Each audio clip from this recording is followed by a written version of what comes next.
Well, as we heard earlier, the clock is ticking down on tomorrow's deadline for Hamas to release the Israeli hostages in Gaza. And that self-same clock is counting down in France, where the newly appointed Prime Minister also has until tomorrow to put a budget before Parliament. Well, the new Prime Minister is the same as the old one, after President Emmanuel Macron asked Sébastien Lecornu to return just days after he resigned. Well, will this be second time lucky, or is France facing further political instability and early elections?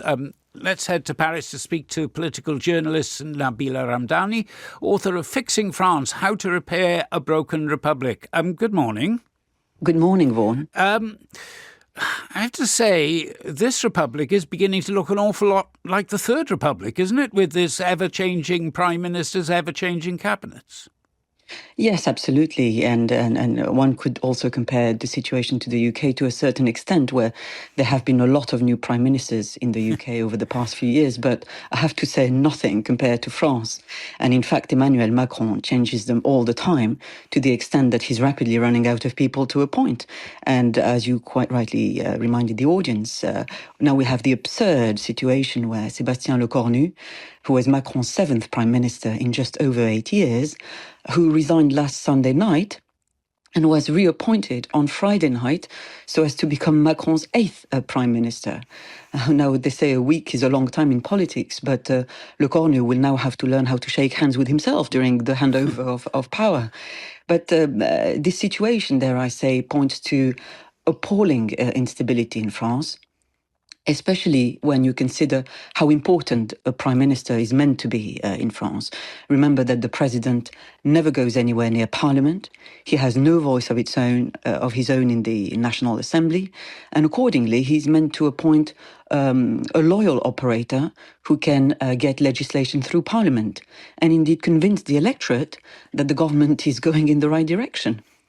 And that system, I mean, it did function for quite a long time, didn't it? After de Gaulle brought it in with the strong presidency, the Prime Minister and the National Assembly and so on, it was stable for a very long time until we got to this position, I guess, where the traditional centre no longer held, and the polarisation that took place between the far left and the far right. Yes, indeed. We not only have a very fragmented parliament, but a country that is hugely divided as well. And there is undoubtedly a crisis of democracy in France. And this, of course, leads to appalling instability. Now you're hearing from opposition parties who want a dissolution of parliament, which will lead to parliamentary elections. Remember, we had ones in the summer of 2024.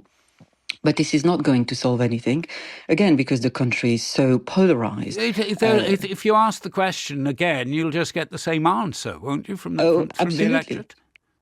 And some parties are now going even further. They're calling for a presidential election, but there is one coming up in May 2027 anyway. Fundamentally, they oppose Macron's undemocratic ruling. Macron is, of course, notorious for ruling by presidential decree, bypassing parliament to push through any legislation he likes. He can do this by using Article 49.3 of the Fifth Republic Constitution, and he can also appoint a prime minister from outside parliament. He's already done this on a couple of occasions, and he can fill a cabinet with non-politician if he really wants to as well. So I think the problem lies within the Constitution of the Fifth Republic itself. So are you saying that actually France needs a Sixth Republic? Well, I would contend so. I think they are the system as it is points to a complete revamping of the system, up to including the establishment of a Sixth Republic with a redrawn constitution.